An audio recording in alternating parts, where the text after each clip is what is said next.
दिव्य दृष्टि के अनुभव। दादी गुलजारचा अनुभव। एक दिन की बात है कि पिताश्री बाबा ने हम सभी बच्चों के कल्याण के लिए अंदर और बाहर से मौन धारण करने का, अंदर मन के व्यर्थ संकल्पों और बाहर मुख की वाणी से परे जाने का अभ्यास करने के लिए 1 सप्ताह का प्रोग्राम दिया। आतलं आणि बाहेरचं मौन, म्हणजे मनामध्ये व्यर्थ संकल्प चालवायचे नाही आणि मुखाने पण व्यर्थ बोलायचंच नाही। मुखाचं मौन आणि मनाचं बिलकुल कोणत्याही प्रकारचे व्यर्थ आणि विकारी संकल्प चालवायचे नाही। तर हा 7 दिवसाचा प्रोग्राम बाबांनी दिला। यूं तो हम लगभग 300 यज्ञवत्स इकट्ठे रहते थे और यज्ञ का हर एक कार्य भी पहले की तरह चलता रहता था, परंतु मौन और अंतर्मुखता के कारण वातावरण और दृश्य इतना अव्यक्त और आकर्षक था कि सभी के सभी वत्स चलते फिरते सूक्ष्म फरिश्ते से दिखाई देते। आता तिथं 300 भाई बहिणी आणि सगळे मौनामध्ये आणि सगळे अंतर्मुक्तेमध्ये, सगळं आतलं जे स्थिती आहे ती एकदम स्थिर शांत अंतर्मुक्ता, स्वतःची चेकिंग चालू आहे आणि बाहेरून मुखाने काही बोलायचं नाही। तर किती सुंदर असं दिव्य वातावरण, सफेद कपड्यामध्ये 300 जण आणि मौनामध्ये संपूर्ण, जसं चलते फिरते फरिश्ते। तो अभी अंतर्मुक्ता की इस दिनचर्या को 2-3 दिन ही हुए थे कि एक दिन संध्या समय, जबकि मैं एक बहन के साथ बैठी थी और एकांत में आत्मस्थिति में स्थित होने का अभ्यास कर रही थी। आत्मिक स्थितीचा अभ्यास करत होते दादी गुलजार दुसऱ्या एका बहिणीसोबत। अचानक ही प्यारे प्रभु पिता द्वारा मुझे दिव्य दृष्टि का वरदान मिला। आता हे ईश्वर कसं कार्य करत होतं हे या उदाहरणावरून आपल्याला लक्षात येईल की हे ब्रह्मा बाबांचं काही नव्हतं, सगळं शिवबाबा करत होते वर्तन। कि अचानक ही उन्हें दिव्य दृष्टि का वरदान मिला। दिव्य दृष्टीने काही दिसायला सुरुवात झाली गुलजार दादींना। तो मैं इस दुनिया और देह की सुध-बुध से दूर हो गई। त्यांना कशाचं भान नाही राहिलं त्यावेळेला, बिलकुल ते ध्यानस्थ स्थितीमध्ये पोहोचल्या। मैंने दिव्य दृष्टि द्वारा देखा कि यही पिताश्री ब्रह्मा अव्यक्त सूक्ष्म प्रकाशमय शरीरधारी के रूप में है। साक्षात्कारामध्ये त्यांनी बघितलं, इथं तर साकार हाडामासाचा ब्रह्मा बाबा आणि त्यांना गुलजार दादींना साक्षात्कार झाला त्यावेळेला अव्यक्त सूक्ष्म आणि प्रकाशमय शरीरधारी, लाईटचं शरीर, हाडामासाचं नाही, लाईटचं शरीर, सूक्ष्म आणि अव्यक्त, म्हणजे जसं समोर आपण शरीराला बघतो तसं नाही, आकृती, एक आकृती रूपामध्ये लाईटचं शरीरामध्ये आणि बिलकुल ब्रह्मा बाबाचं स्वरूप त्यांना दिसलं। ही पहिली घटना होती जेव्हा सगळ्यांनी वरती पण ब्रह्मा बाबांना, म्हणजे तो लक्षात आलं की वरती ब्रह्मा बाबा आहे, पण ते क्लिअर झालं नव्हतं तोपर्यंत। तो उनके नयन और आकृति बिल्कुल वैसी ही थी जैसे कि मैं इन चर्म चक्षुओं से पिताश्री के व्यक्त शरीर को देखती थी। जसं हे शरीर होतं तसंच डोळे आणि आकृती बिलकुल तशी दिसत होती, पण शरीर तर हाडामासाचं नाही, लाईटचं शरीर, फरिश्ता। बहुत ही मधुर मुस्कान से वे अव्यक्त और आकर्षक मूर्ति मेरी ओर देख रहे थे। फक्त हर्षित होऊन ते गुलजार दादींकडे बघत होते, असं त्यांना तो अनुभव झाला। बस इतना ही देखने के बाद मैं ध्यानावस्था से नीचे उतर आई, इतकं दिसलं आणि बस। अब मुझे इस संसार का अनुभव हो रहा था, ते इथल्या भानामध्ये आले। ब्रह्मा बाबा के इस नए प्रकाशमय अव्यक्त रूप को देखकर मुझे बहुत आश्चर्य हो रहा था और हर्ष भी, आनंद पण होत होता आणि आश्चर्य पण, असं कसं ब्रह्मा बाबा तर इथं आहे आणि ते मग कोण दिसलं मला। मुझे आश्चर्य इसलिए हो रहा था कि अब तक बहनों अथवा भाइयों को जो साक्षात्कार होते आए थे वे अनेक देवी देवताओं जैसे कि श्री राधे, श्री कृष्ण, श्री लक्ष्मी नारायण, श्री सीता, श्री राम आदि के होते थे। आज यह अनोखा साक्षात्कार होने के कारण मैं इस बात को समझ ही नहीं सकी कि जब प्रत्यक्ष एवं साकार रूप में पिताश्री अथवा ब्रह्मा बाबा यज्ञ में विराजमान है, तो फिर सूक्ष्म रूप में ब्रह्मा बाबा का वह रूप दिखाई देने का क्या रहस्य है। मेरी जितनी आयु थी और जितनी बुद्धि थी उसके अनुसार मैंने स्वयं इस प्रश्न को हल करने की कोशिश की, परंतु मैं हल न कर सकी। अतः मैंने मातेश्वरी जी के सामने यह प्रश्न रखा। बाकीच्यांना तिथे साक्षात्काराचेच पार्ट चाललेले होते, सगळ्यांना साक्षात्कार व्हायचे। कोणाला राधाकृष्ण, लक्ष्मीनारायण, राम, सीता यांचे साक्षात्कार व्हायचे, पण ब्रह्मा बाबा कोणाला दिसले नव्हते अशा याच्यामध्ये। ब्रह्मा बाबांचा साक्षात्कार व्हायचा विषय नाही, ब्रह्मा बाबा साक्षात तिथं होते उपस्थित। तर त्याचं काय रहस्य, त्यांना प्रश्न पडला। त्यांनी त्यांच्या बुद्धीने ते विचार केला की कशामुळे दिसलं असेल, की माझी कल्पना आहे वगैरे वगैरे। त्यांनी त्यांच्या पद्धतीने, पण त्यांना नाही कळालं, कारण त्यांना ते क्लिअर जाणीव झाली होती आणि क्लिअर दिसला होता ब्रह्मा बाबावरती। तर मग त्यांनी मम्मांना विचारलं।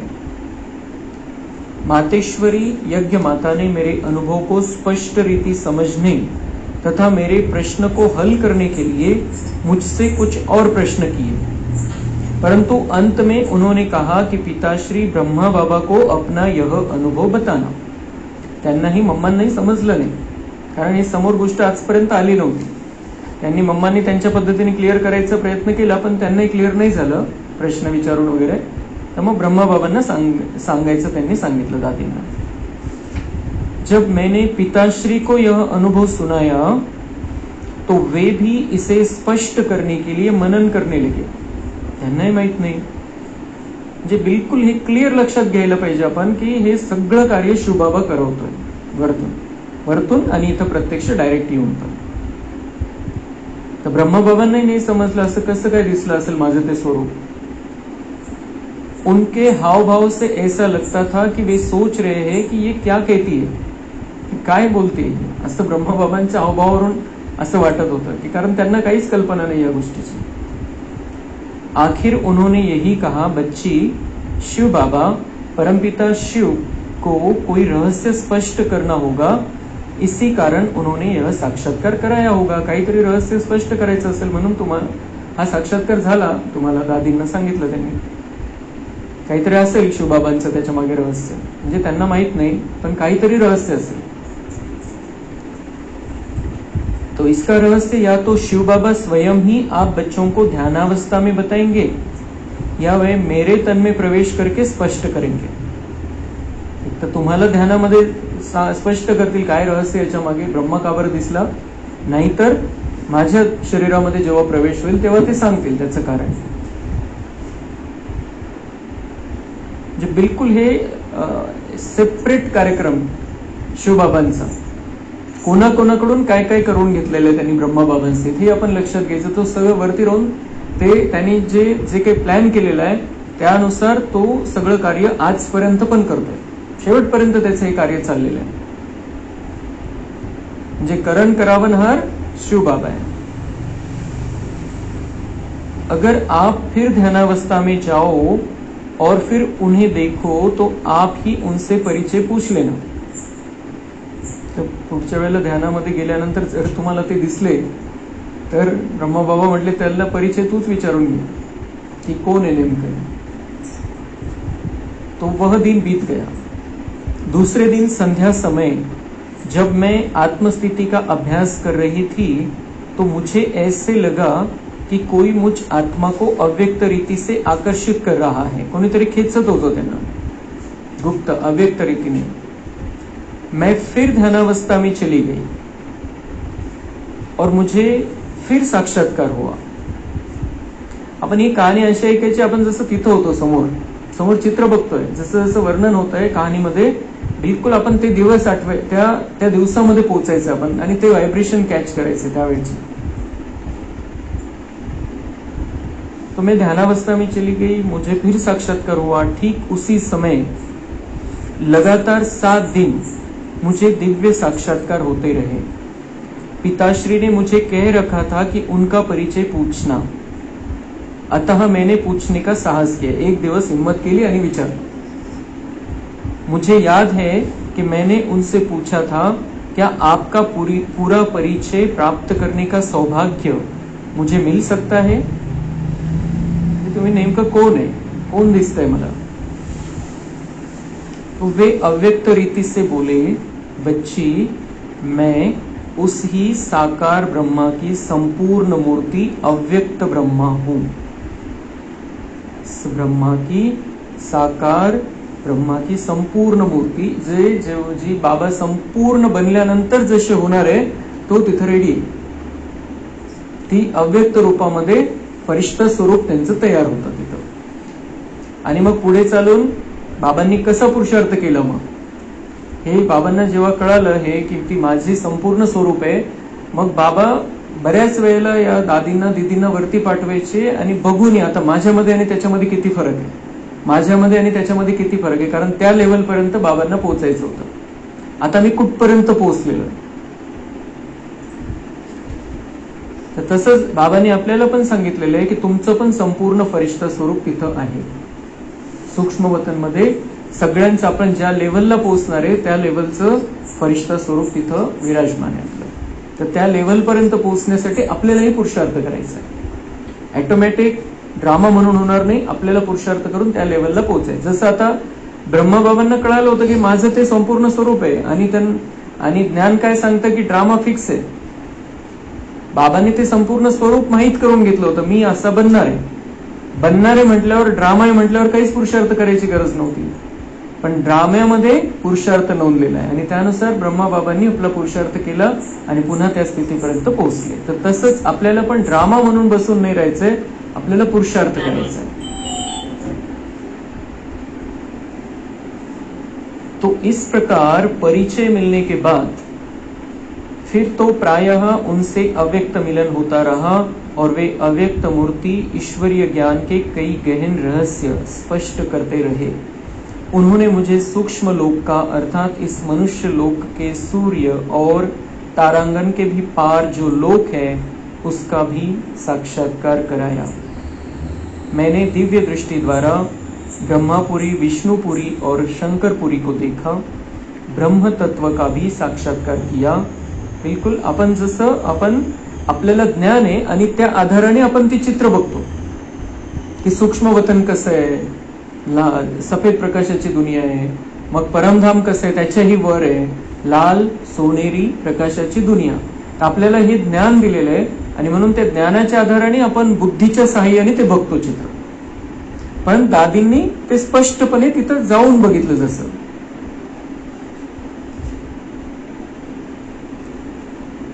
तो मैंने दिव्य दृष्टि द्वारा ब्रह्मापुरी, विष्णुपुरी और शंकरपुरी को देखा, ब्रह्म तत्व का भी साक्षात्कार किया और उसमें ज्योति स्वरूप परमपिता परमात्मा शिव को भी देखा। तर हे जे त्यांनी बघितलेले त्याच्यावर आपल्याला संपूर्ण विश्वास ठेवायचा आहे। आता हे सगळे आपण जे बघतो, समजा गुलजार दादी असो, निर्वैर भाई असो, यांच्यामध्ये 1% तरी खोटेपणा वाटतो का? 1% तरी खोटेपणा वाटतो का त्यांच्या बोलण्यामध्ये, वागण्यामध्ये, त्यांनी जे काही केलं, जो पुरुषार्थ केला, म्हणजे त्यांनी जे सांगितलं आपल्याला पडताळ करून पाहायची गरज नाही आहे बस। इतके खरे आहेत। बाबा सत्य आणि बाबांचे निवडलेले बच्चे पण सत्य आहे। तर त्यामुळे आपल्याला पडताळ असं असेल का, तसं असेल का, या शंका कुशंका मनामध्ये ठेवायची गरज नाही। त्यांनी बघितलेले बस झालं आपल्याला, आणि त्याच्यावर विश्वास ठेवून आपल्याला श्रेष्ठ चांगल्यात चांगला पुरुषार्थ करायचा। आणि बाबांनी जे सांगितलेले ते समोर आलेले आहे। आता जे काही सांगितलेले मुरलींमधून बाबांनी ते सगळं स्पष्ट चित्र समोर आहे।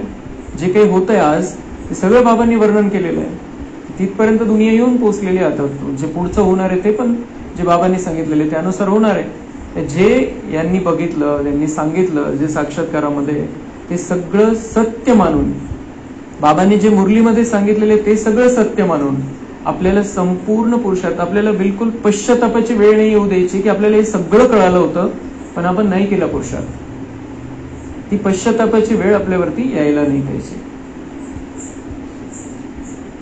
तो उन्होंने फिर ब्रह्म तत्व का भी साक्षात्कार किया और उसमें ज्योति स्वरूप परमपिता परमात्मा शिव को भी देखा. त्यांनी बघितलं दिव्य दृष्टीच्या द्वारे, डायरेक्ट बघितलेलं आहे या लोकांनी. उन्होंने मुझे कलयुगी सृष्टि के होने वाले महाविनाश का भी साक्षात्कार कराया. ब्रह्मा बाबांना साक्षात्कार करावला होता कलियुगी सृष्टीच्या महाविनाशाचा, तसा दादी गुलजारनी पण बघितला. म्हणजे तो बाबांचा छोटा नंदी आहे. मोठा नंदी ब्रह्मा बाबा, शिवबाबांचा मोठा नंदी, आणि छोटा नंदी गुलजार दादी. तर त्यांना पण तो साक्षात्कार करावला. तो और क्या साक्षात्कार कराया? मुझे कलियुगी सृष्टि के होने वाले महाविनाश का भी साक्षात्कार कराया, और उसके बाद जो सतयुगी दैवी सृष्टि होगी उसमें देवी देवताओं की वेशभूषा, साज सज्जा, वहां की बोली, भाषा, दिनचर्या, वहां के राजदरबार और महल, इनका भी साक्षात्कार कराया. केवल मुझे ही नहीं बल्कि अन्य अनेक बहनों को भी ऐसे साक्षात्कार हुए. सत्युगाचे साक्षात्कार अनेकांना झाले. काय काय कसं कसं असेल ते हे सगळं त्यांनी बघितलेलं आहे. त्याच्यावर संपूर्ण विश्वास, संपूर्ण निश्चय ठेवून 1% सुद्धा शंका मनामध्ये न ठेवता आपल्याला हे बिलकुल पक्क ठेवायचंय की सतयुग येणार आहे 2036 नंतर, आणि तिथं आपल्याला राहायला जायचंय. पण तिथं कोण जाऊ शकेल, कोण बनू शकतो नरापासून नारायण, कोण नारीपासून लक्ष्मी बनू शकते, जे बाबांनी सांगितलेले तसं करतील. तो इन दिनों संदेश पुत्रियों द्वारा शिव परमात्मा ने एक नामावली भी दी थी, जिसमें हर एक यज्ञवत्स को अब मर्जीवा जन्म के बाद नया नाम दिया गया. ते जे 300 जण होते जवळपास, तर त्यांचे सगळ्यांचे नाव बाबांनी बदलले. म्हणजे हे वरतून नाव आले होते, त्यानुसार सगळ्यांचे नाव बदलले गेले. योग तपस्या की भट्टी का कार्यक्रम. कई बार ऐसा भी हुआ कि शिव बाबा ने संदेश पुत्रियों को विशेष प्रोग्राम दिए. उस प्रोग्राम के अनुसार वे सप्ताह भर या अधिक समय तक मौन धारण करती थी. इसे मूवी अथवा अव्यक्त अवस्था भी कहा जाता था. वेगवेगळ्या प्रकारचे पुरुषार्थ करून घेतले बाबांनी. वेगवेगळ्या प्रकारचे प्रोग्राम द्यायचे की आता 7 दिवस मौनामध्ये राहायचंय, 7 दिवस हा अभ्यास करायचा आहे, 7 दिवस तो अभ्यास करायचा आहे. तर असं बाबांनी बिलकुल त्यांच्याकडून खूप चांगल्या प्रकारे पुरुषार्थ करून घेतला. तो सप्ताह भर या अधिक समय तक मौन धारण, इसे मूवी अथवा अव्यक्त अवस्था भी कहा जाता था. इन दिनों वे केवल थोड़ा सा फलाहार ही करती थी. बस उन्हें सारा दिन योग का ही अभ्यास करने का आदेश होता था. जे संदेशी आहेत बहिणी, जे संदेश आणायच्या वरतून जाऊन, त्यांच्यासाठी हे अजूनही स्पेशल प्रोग्राम राहायचे. मग ते 7 दिवस त्या स्थितीमध्ये राहायचं, मग फक्त फलाहार घ्यायचा, म्हणजे जड करून नाही घ्यायचं स्वतःला त्यासाठी.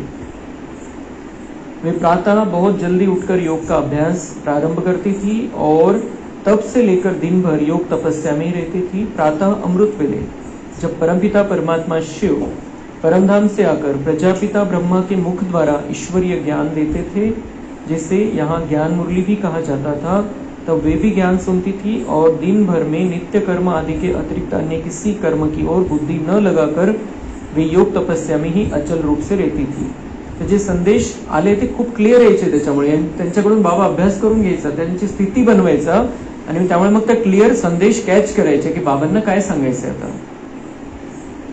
इसे भट्टी भी कहा जाता था, क्योंकि जैसे भट्टी में प्रज्वलित अग्नि में मिट्टी के कच्चे बर्तनों को या ईंटों को पक्का किया जाता है, अथवा जैसे सोनार भट्टी में सोने को तपाकर उससे खाद निकालकर उसे शुद्ध करता है, अथवा जैसे लोहार भट्टी में लोहे को खूब तपाकर फिर उसे कूटकर कोई उपयोगी चीज बनाता है, वैसे ही वे भी योग अग्नि में नीचात्मा को तपाकर उसमें अशुद्ध संस्कारों की खाद निकालकर उसकी शुद्धि का पुरुषार्थ करती थी. तर भट्टी नाव दिलं जायचं. हे जे योग तपस्येमध्ये राहायचे तर भट्टी, आणि आतापर्यंत त्या भट्ट्या चाललेल्या आहे. पण ती जी स्थिती होती ती बाबा स्वतः करून घ्यायची. त्यावेळेला यांच्याकडून संदेश पुत्रींकडून. भट्टीचा अर्थ काय की एक तर भट्टी असते ती जी मातीला भट्टीमध्ये टाकलं जातं, त्याच्यापासून ते भांडे मडके वगैरे तयार केले जातात. त्यानंतर ती दुसरी भट्टी असते की ज्याच्यामध्ये सोनं टाकलं जातं, ज्याच्यामध्ये मिक्सिंग आहे सोन्याची, तर ते भट्टीमध्ये टाकल्यानंतर त्याच्यातली भेसळ निघून जाते आणि प्युअर सोनं आपल्याला मिळतं. विटांची भट्टी असते, त्याच्यामध्ये विटा भाजून तयार होतात चांगल्या प्रकारे. अजून कोणता प्रकार की अशुद्ध संस्कारों को योग अग्नि में निज आत्मा को तपाकर उससे अशुद्ध संस्कारों की खाद निकालकर उसकी शुद्धि का पुरुषार्थ.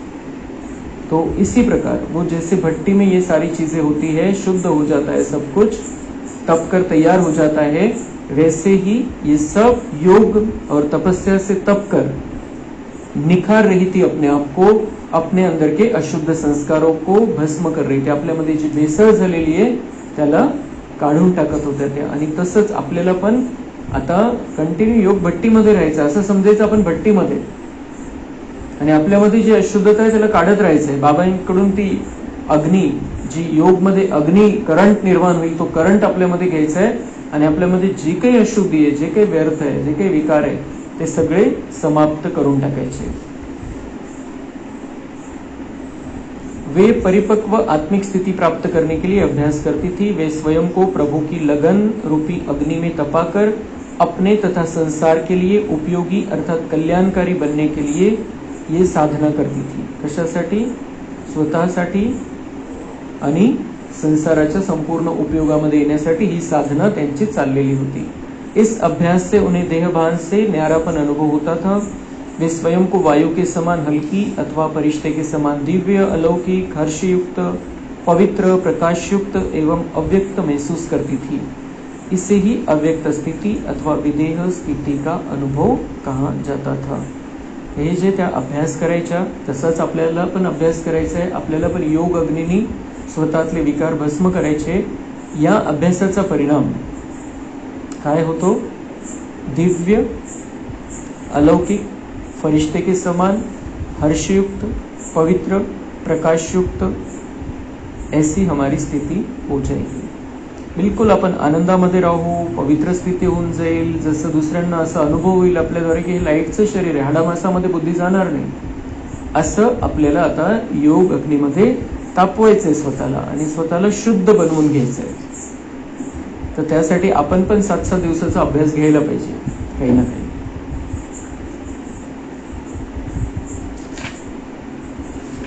योग की ड्रिल. परमपिता शिव द्वारा मिले प्रोग्राम के अनुसार इस प्रकार का अभ्यास करने के पश्चात वे ब्रह्मा बाबा के निर्देश के अनुसार अन्य यज्ञवत्सों को भी योगाभ्यास कराती थी.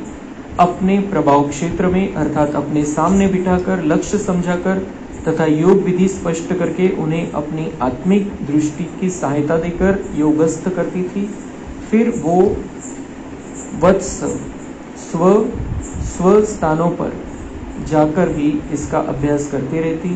यज्ञ पिता इस सारे प्रोग्राम का निरीक्षण करते थे, इसके लिए आदेश निर्देश देते थे, उचित व्यवस्था भी कराते थे तथा कई बार वे स्वयं भी पधार कर योग का अभ्यास कराते थे और अपनी सर्वोत्तम अवस्था से उनको योगस्थ करने के लिए सहायता करते थे. इस प्रकार के कार्यक्रमों से भी यज्ञवत्सों की अवस्था में काफी उन्नति हुई. उन्हें योग की आदत पड़ी और आनंद मिला. तर वेगवेगळ्या प्रकारे बाबांनी, शिवबाबांनी आदेश दिला, ब्रह्माबाबांनी करवून घेतलं त्या सगळ्यांकडून, आणि म्हणून ते सगळं तो जो पाया रचला गेला तो अशा पद्धतीने रचला गेला सुंदर. जे ब्रह्माबाबा आणि शिवबाबा दोघांनी मिळून या सगळ्या 300 बाई-बहिणींना तयार केलं आणि म्हणून हे सगळं ईश्वराचं कार्य 140 देशामध्ये आज पसरलेलं आहे. ओम शांती.